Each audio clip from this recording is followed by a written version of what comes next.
The Bluetooth device is connected successfully.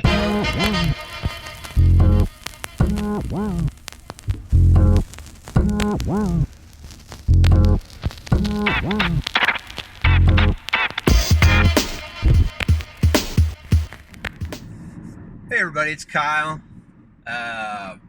So on my way to work, I thought I'd drop a real quick one because I came up with a real good things that are bugging me deal. So I want to just go over that real quick, and I'll cover a couple other things. Still working on these guys to try and get somebody to do a podcast with me, and we'll figure it out. But anyway, things that bug me. I thought of a good one, and it happened this morning because I was pulling out of my neighborhood, and I had someone in one of those, you know the guys that are around that have like the overly big, overly set up for off-road pickup truck when they live in the suburbs with paved roads. You know those guys? Nothing wrong with that, man. If you like trucks, I totally get it. I mean, trucks can be really cool and stuff unless you got a lot of friends who want to move.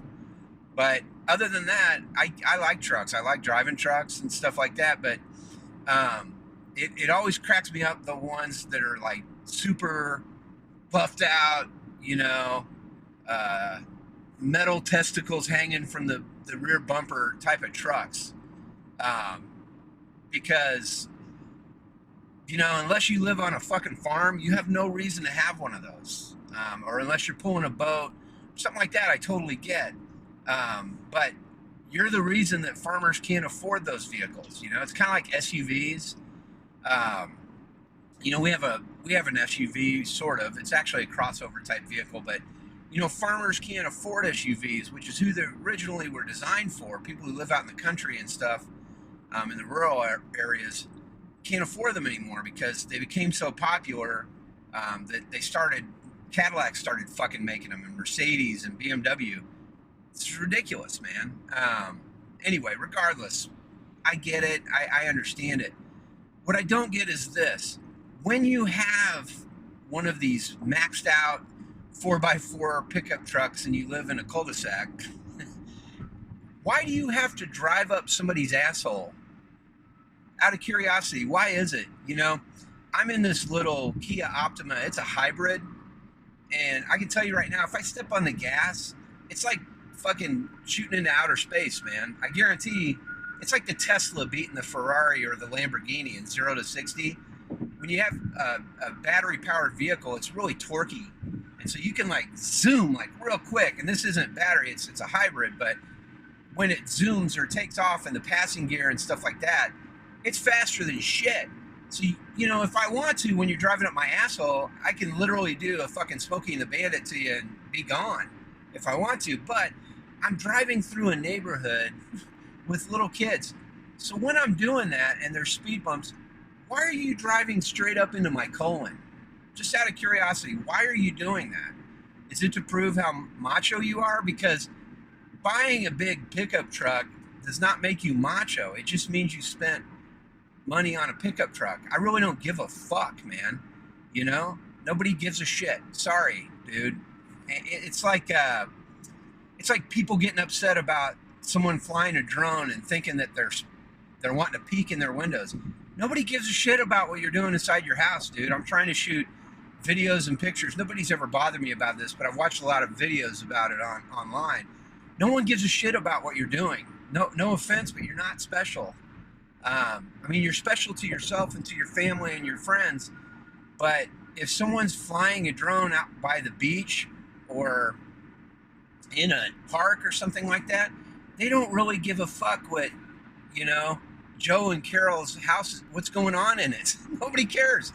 They're trying to shoot video of the sunset or of clouds, or they're trying to see how they can max their drone out. It's just like me. I'm trying to drive through a fucking neighborhood because I have a job. I know, Billy Bob, that you're racing to get to the fucking work site that morning with your steel-toe boots and all that shit. See, that's the kind of shit that I think you're helping perpetuate the myth. Just like morons who take their drones and do actually peep on people, you're helping perpetuate that stereotype of everybody that has a drone is peeping.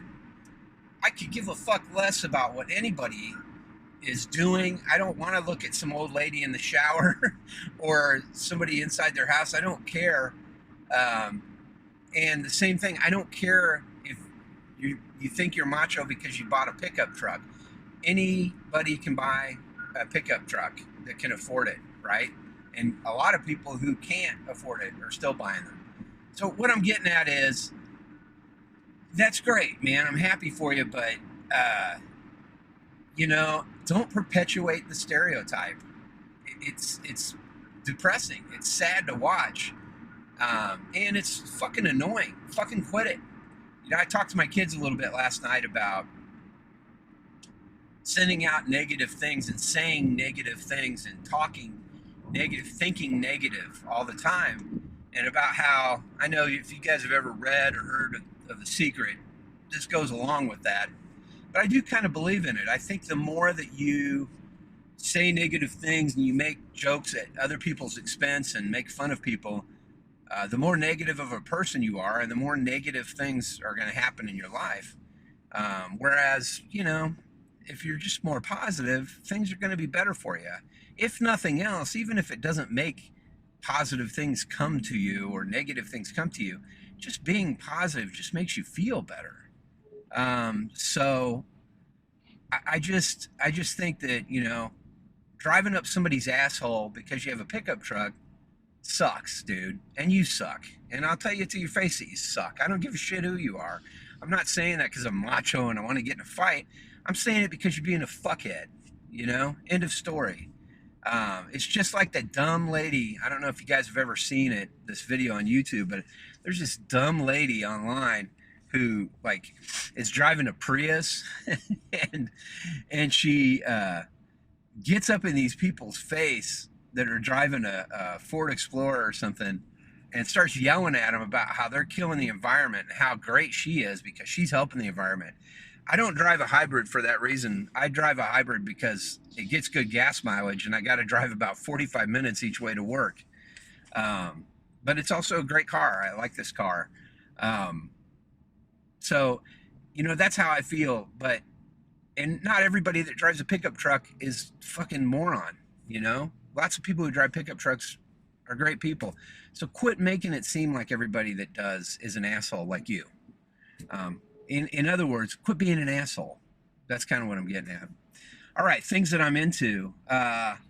We watched the second. I don't know if I've ever talked about Glow on Netflix, GLOW. It stands for Gorgeous Ladies of Wrestling. It was a wrestling show. There was a wrestling show in the 80s where it was called The Gorgeous Ladies of Wrestling, or Glow. And it's kind of interesting. They made a TV series about it. It's on Netflix. The first 2 seasons have been on Netflix. And it's just really an incredible show. If you haven't watched it, I highly recommend it. The character development on it is outstanding. And it's just a fantastic. We got semis really jockeying here. This guy's been trying to get into another lane for a while, and he's fixing to get in a fucking wreck here. These people are just outrageous, man. Outrageous. Anyway, can you hear this shit? Yeah, this is my commute. Okay. Anyway, long story short, oh yeah, we got a car here that lost a wheel, an SUV. Anyway, long story short, Glow is fantastic. If you haven't watched it, I highly recommend it. Allison Brie is in it. She was in Community, and I think she was on Mad Men. But she's an incredible actress. Also in it is Mark Maron. I've never been the biggest Mark Maron fan. I kind of listened to his podcast a few times. I know President Obama was on his podcast. He's had other really, big time people. I think if you have the president, I don't really give a shit what your political views are, but if you have a president on your podcast, that's a pretty big deal.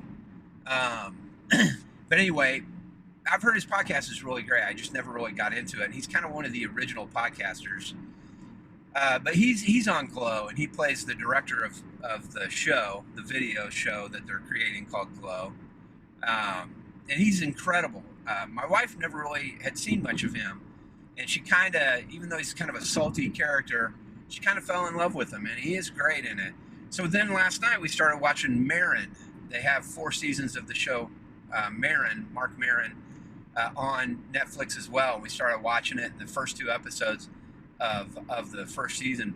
It's amazing too, man. He's just really great. I really like him, and it's a fun show. So I highly suggest that.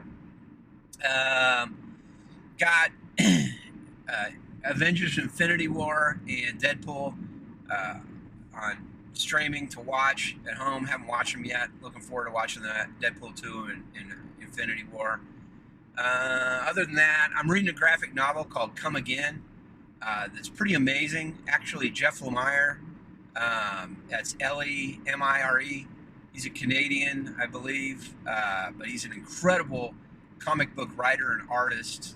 He's done a lot of stuff for DC and some stuff for Marvel. I first read him in a series called Sweet Tooth, which is pretty amazing. If you've never read that, I highly recommend that whole series. It's not too long, but it's pretty amazing. Anyway, he had recommended this book. I follow him on Instagram, and he had recommended this book called Come Again. And so I've got it. I'm just getting ready to get started on it, but it's pretty interesting. I'm reading Stephen King's The Outsider. Haven't read much of it lately. I need to get back in the swing. God damn, dude. These diesel trucks are kind of out of line. This one's blasting past me right now. He's getting ready to blast past a cop, too. Hope he gets his ass busted. I mean, you're driving a fucking 18-wheeler, dude. Behave. Anyway, check that out if you get a chance. It's a good book, and I started listening to the audiobook series. I can't remember what they're called, but it started with Mr. Mercedes. I think there's a trilogy, and I'm listening to Mr. Mercedes on Audible, and I'm going to go ahead and grab the other 2 as well. But you know, the thing about Stephen King is it seems like these books are more, they have a little fantastical element to them, but they're kind of crime drama books. But he's really good at it, man. He does a great job. So I highly recommend checking those out as well. I'm still working out with Aaron. He's doing a real great job. His website, if you ever want to go take a look and see if there's anything on there for you, it's aaronfit.com. So AARONFIT.com. Tell him Kyle Trail sent you. Don't say just Kyle, because my buddy Kyle Farmer's on there too. He got me started on it. But I go see him in person twice a week and work out with him. He's a personal trainer. He's also helped me with a meal plan. And in about 7 weeks, I've lost 39 pounds. And I feel so much better, man. I'm just eating clean food, losing my man boobies. It's kind of gross, but it's true. Dicky Doo's almost gone. But I just feel a lot better. I don't feel a lot better right after the workouts. I feel I'm in a lot of pain, but that's kind of part of it, and it's kind of part of working out is having a little bit of pain. If you don't have a little bit, it kind of feels like you didn't work out. But anyway, he's been really great. He's really worked with me. So I've been doing that and eating clean, having 1 cheat meal a week. You don't get that right away. You get it after about 3 weeks or so, but boy, it feels good to have that cheat meal. And also, sometimes it doesn't feel good. Last week, we got this Minsky's Pizza I've been wanting to try, and it didn't feel good. So, who knows? But anyway, that's kind of what I'm into right now. Don't really have any shit stories, which is interesting because you would think eating differently like this and changing things up, I might have a new one for you, but I don't. Other than, I guess I could leave a little bit of this with you. Ladies, I don't know if you know this, but office, it doesn't matter where you're at, in the highest level corporate deal or whatever, guys' bathrooms are disgusting. And also, guys go in there and they crap their brains out, man. It doesn't matter where you are. I don't care if you're working, at the finest place on earth, or if you're working at a dump, or if you're at Walmart. It makes no difference. Guys' bathrooms are disgusting, and they always smell gross as hell. Yeah, and the other thing I don't know, maybe I just kind of try and be quiet, but I hear guys come in there and just explode. And I'm like, what the fuck did you eat last night that makes you sound like that? You sound like you have some problems. You need to go to the doctor sometimes if you sound like that. And if you don't know who I'm talking about, just hang out outside the guy's bathroom and look for the dudes that are walking funny when they come out, because there is no way you can go in there and explode like that and walk normally afterwards, man. That's just got to be painful. But anyway, I digress. I'll stop. That's kind of gross talk, but it is true. And that's about it, man. I don't really have anything else. I would say we've been watching Castle Rock. I don't know. I don't know about that show. It's okay. It's okay. I don't really know where it's going. It's very different. It feels like they're trying to drag it out instead of tell a story real quick, which is kind of a bummer because I don't know. I don't know if Stephen King's stuff really translates well to a series. Some of it might, like the Stand would be a good series, like hour episodes, maybe like a season or 2 seasons. You could probably drag it out to. We don't all want to get all Peter Jackson and drag out 3 movies out of a 200-page book called The Hobbit, but I think you could do something like that with The Stand, or maybe some Dark Tower stuff. They need to do something with the Dark Tower, because that movie, I love Idris Elba and I love Matthew McConaughey, but that movie sucked. They just tried to jam too much shit in one 90-minute movie. It was pretty short, if I remember correctly. I mean, it is 7 books. I don't know how you can put that stuff. Really, it was only the first book, I believe. Regardless. Anyway, so check out Castle Rock if you like Stephen King. But yeah, he's definitely changed his way of writing and what he's writing about. He's still an incredible writer. He's just different. I would say that Mr. Mercedes is not for the faint of heart, and neither is The Outsider. They're extremely graphic crime scene stuff and odd sexual relationships between parents and children. Ugh, almost hurts to say it out loud. But if you can't handle that type of stuff, fiction, even though it's fiction, then don't read it or don't listen to it. But check it out if you want to. That's about it, guys. Not much else I can think about talking to you about. I wish the Childish Gambino album would hurry up and come out. It's really pissing me off, man. That's about it. Not much else. I guess I would say you guys hang in there. I'll get a real episode soon. The only other thing I can think to say, I have one more thing I wanted to tell you guys. Oh, I know what it is. Get off my lawn.